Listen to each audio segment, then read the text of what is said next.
Well, what's up, everyone? My name is Jonathan, the host here at the Venue RX podcast. Today, we have another little bit of solo content regarding something that for us has changed my mentality around working with clients, working with vendors, even working with employees. And I think this one pivot, this one mindset shift specifically is going to not just is, but has created incredible results for me personally and also for our business. So I want to jump into that in a second, but just in case you don't know who I am, I run this podcast. I'm the podcast host here, as well as another show called The Jono Show, which is also a YouTube channel.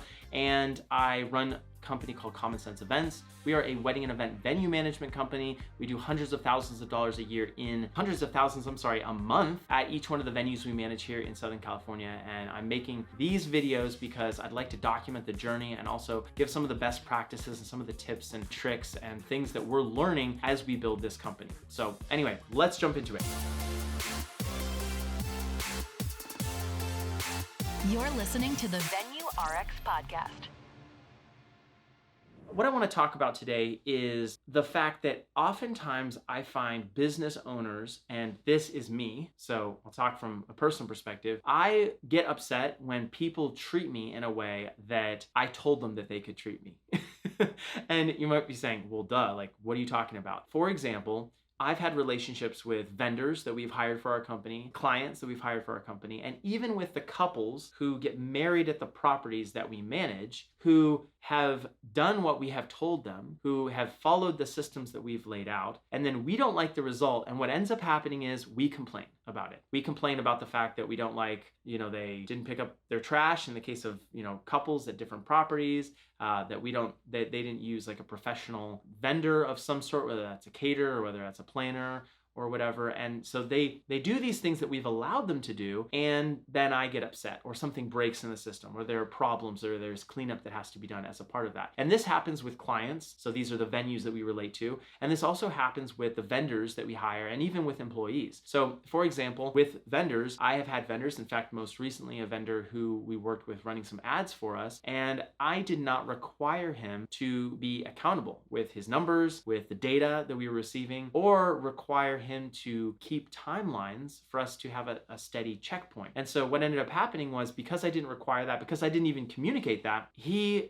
didn't follow up with us and tell us the results of the ads. He was terrible at communicating. Like, there was a number of different things, and then I started complaining about it. And I realized, I got really frustrated, and I realized at some point, my God, like, I've created this, I've done this. I didn't require any of these things that I say that I want. And so as a result, I'm getting all of the stuff that I said or didn't say that I wanted. And I think that this is so important for us as vendors, as business owners, as parents, even as, wherever you are in life and in your business journey. I think it's important for us to realize that we have to communicate, we have to reinforce, and we have to be very, very clear about what we expect and how we want to be communicated with. And I'll give you one last example here.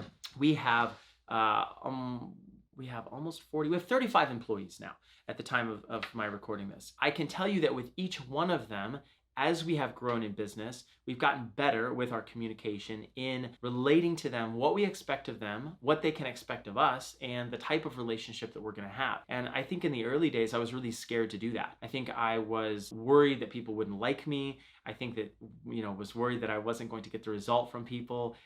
If I over communicated my expectations, I was worried about, kind of being a jerk or something like that. And so I wouldn't communicate. I would just kind of trust or assume that people were picking up my level of expectation from them from a ton of words that I would say. And I would cast the vision, and I would, be that guy, that inspiring guy that, kind of pumped them up. But at the same time, I wasn't providing them clear metrics, clear, benchmarks that I expected them to hit. And I expected that. I just wasn't vocal about it. So when they didn't give me those benchmarks, I was a little upset. I would get frustrated. I would think, why isn't this working?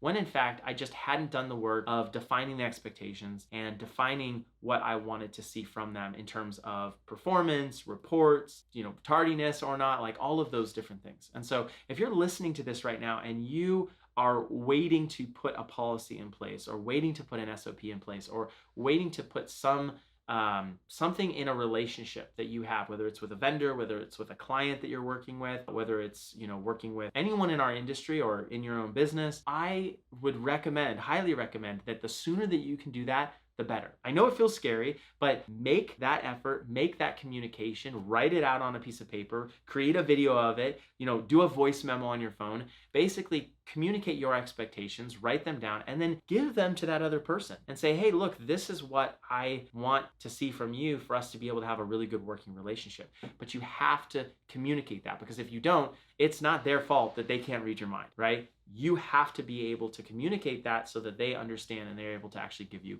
what you want.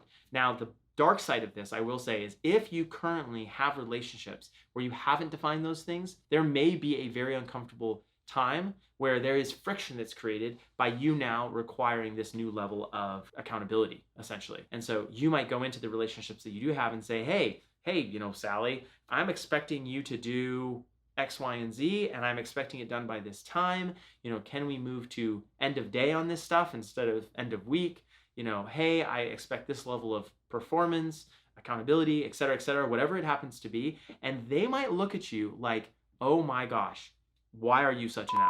They might look at you and think that because you haven't ever required that before. It's this new level of accountability. It's this new level of requirements that you're putting on them. And so in some cases, you may also have to end the relationship, whether that's with a vendor. You might have to, if it's with a client, they've hired you, you may have to just suck it up and deal with the problems of that until you move on to the next client. But whether it's vendors, whether it's employees, whatever, you have to have that very clear, expectation of, hey, this is what I'm going to do for you. This is what you're going to do for me. This is the timing. Like, you have to go and break it down into extreme detail. And I can tell you from personal experience, I didn't do this for a very long time. And I'm currently looking at all areas of the business to make sure that I've correctly defined my expectations, because there's nothing that will kill your enjoyment of your business quicker than having expectations that aren't met, and it's really your fault because you haven't communicated them. So I hope this provides some value and a bit of a reflection on numerous mistakes and numerous relationships that we've had that haven't gone well just because of my inability to communicate those. And I hope that each one of you listening to this, either you've mastered that already, or it's something that you can take a look in your business right now, today, as soon as possible, and to get those things dialed in so that you can level up. All right, guys, we will see you in the next video. Thanks so much for listening.